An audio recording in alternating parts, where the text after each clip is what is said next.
Welcome to History in One Take. In the previous episode, we explored the first Viking raids on England, fast strikes on monasteries, coastal towns, and river settlements that revealed the vulnerabilities of the Anglo-Saxon kingdoms. Those raids were the beginning. Today, we continue the story with the arrival of a force unlike anything England had ever seen, the Great Heathen Army. By the year 865, England had endured more than 70 years of Viking attacks. The kingdoms of Northumbria, Mercia, and Wessex had learned to fear the longships that appeared suddenly on the horizon. But the raids, for all their violence, were temporary. The Vikings struck, plundered, and left. No English king expected them this day. That changed in the autumn of 865, when a massive Viking force landed in East Anglia. This was not a raiding party. It was an army, organized, determined, and ready for conquest. The Anglo-Saxon Chronicle calls them the Great Heathen Army, a name that captures both their size and the fear they inspired. They were led by several commanders, including the sons of the legendary Ragnar Lothbrok, Ivar the Boneless, Halfdan, and Ubba. Whether Ragnar himself was a historical figure or a myth woven from many stories, his sons were real, and their arrival marked a turning point in Viking activity. They did not come for quick plunder. They came to take land, impose tribute, and reshape the political map of England. The army's first move was strategic. They landed in East Anglia, a kingdom known for its fertile land and its willingness to negotiate.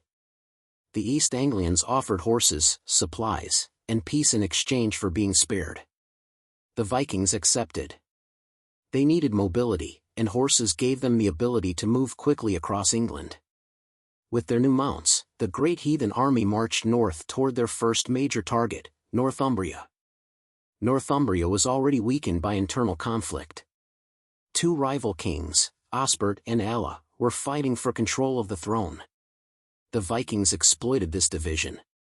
In 866, they captured York, one of the most important cities in the north. The fall of York was a shock. It was not a monastery or a small coastal town, it was a major urban center, a symbol of Northumbrian power. The two rival kings attempted to unite and retake the city, but their attack failed. Both were killed, and Northumbria collapsed. The Vikings installed a puppet ruler and secured their first major foothold in England. With Northumbria subdued, the Great Heathen Army turned its attention south.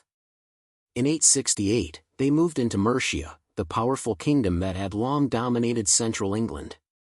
The Mercians attempted to resist, but the Vikings were experienced, mobile, and unified. After a series of battles, Mercia agreed to pay tribute. The Vikings withdrew, but only temporarily. They were not finished. In 869, the army marched into East Anglia, the kingdom that had supplied them with horses 4 years earlier.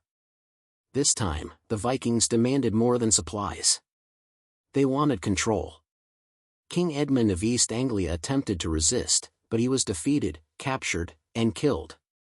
His death became legendary, and he was later venerated as Saint Edmund. With East Anglia conquered, the Vikings now controlled two major kingdoms and had forced a third into submission. The Great Heathen Army was not a single, static force. It grew, divided, and reorganized as new warriors arrived from Scandinavia. Some came for land, others for wealth, and others for the promise of battle. The army's mobility made it unpredictable. It could strike anywhere, move quickly, and adapt to changing circumstances. The Anglo-Saxon kingdoms struggled to respond. Their armies were smaller, slower, and often divided by internal politics.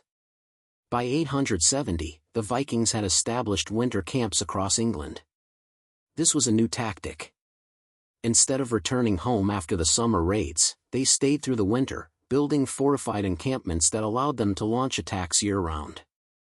These camps were the precursors to Viking towns, places where warriors lived, traded, repaired ships, and planned campaigns. The English realized that the Vikings were no longer visitors. They were settlers. In 871, the Great Heathen Army turned its attention to Wessex, the last major kingdom still resisting. Wessex was ruled by King Athelred, with his younger brother Alfred fighting at his side. The Vikings launched a series of attacks, and the battles were fierce. At Reading, the Vikings won. At Ashdown, the English won. At Basing, the Vikings won again. The conflict swung back and forth, with heavy losses on both sides. During this campaign, King Athelred died, and Alfred became king. Alfred faced enormous pressure. Wessex was the last independent Anglo-Saxon kingdom. If it fell, England would be entirely under Viking control. The great heathen army continued its attacks, but Alfred managed to negotiate a temporary peace. The Vikings withdrew into Mercia, reorganized, and divided their forces. One part, led by Heathen, settled in Northumbria. The other, led by Guthrum, continued to threaten Wessex. The great heathen army had achieved much. It had conquered Northumbria and East Anglia, forced Mercia into submission, and nearly destroyed Wessex.